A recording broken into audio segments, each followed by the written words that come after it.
and the flyers, they populate the streets. So a DJ probably was like, oh, here's this flyer for this party I'm doing. Who designed it? Let me go see who designed it. Then he found out the designer was like, yo, could you make a cover for me? I'm sure that's probably how those interactions started. He was probably a flyer designer, and then the DJ was like, look, I need a mixtape cover. And then boom, the relationship started. DJs have a love-hate relationship with the designers. And it's funny because you would have a designer and you would get him on the phone and you feel as though he's not, I'm speaking from personal experience, you get him on the phone, you'd be like, this dude's not even paying me any attention. Then you would get your design back and it wouldn't look like anything that you discussed. So the frustration set in.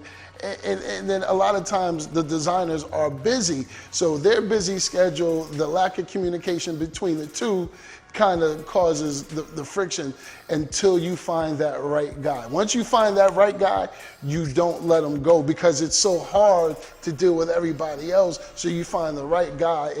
And one of my favorite go-to guys back in the day was this guy named Rob Petrozzo. He did a bunch of dope covers. He did this Sade Kiss of Life cover for me. He did most of Drama's Gangsta Grill. When DJ Drama when he was smashing the game, he did most of his covers. He did the Pharrell Gangsta Grills, the Snoop Gangsta Grills, the Trap or Die Gangsta Grills. He did all of those. So he's that guy. Once you found him and you locked in, you didn't let him go. The way artists themselves, like the rapper artists, market themselves, and definitely the way DJs have marketed themselves, a lot of it has to do with the creativity of the designer. Like those guys have made it so our mixtapes can sit next to an album. Like it can physically sit next to an album.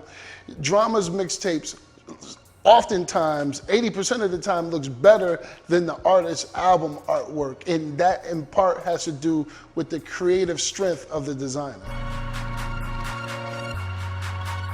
What I wanted to do was just make a dope piece about mixtape history.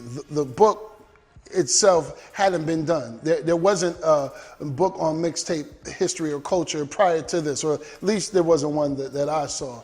So the thing was, how could I put out this dope timepiece that really, really, really represents the history of mixtape culture? So what I wanted to do was, I made sure for every Kid Capri, I had a DJ I-Rock. For every Drama, I had a Bobby Black. Like you get the guy who's super big, but then you also get the guy who was on the streets killing it because, back then, mixtapes, you didn't have to be Kid Capri to be hot.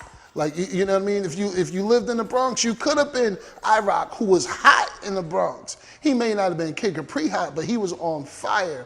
So I believe what we try to do with the book is represent the culture in its entirety. Obviously, we couldn't interview every DJ, but it couldn't just be the superstar DJs. It had to be the guys who, on the ground, were still making the foundation.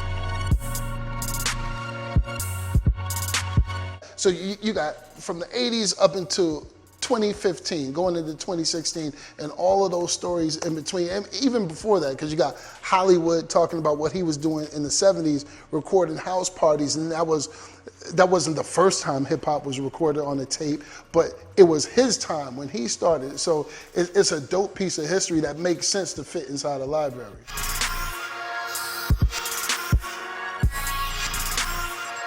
A couple dope websites, b.a.m.m.entertainment.com. You can definitely get it there right now.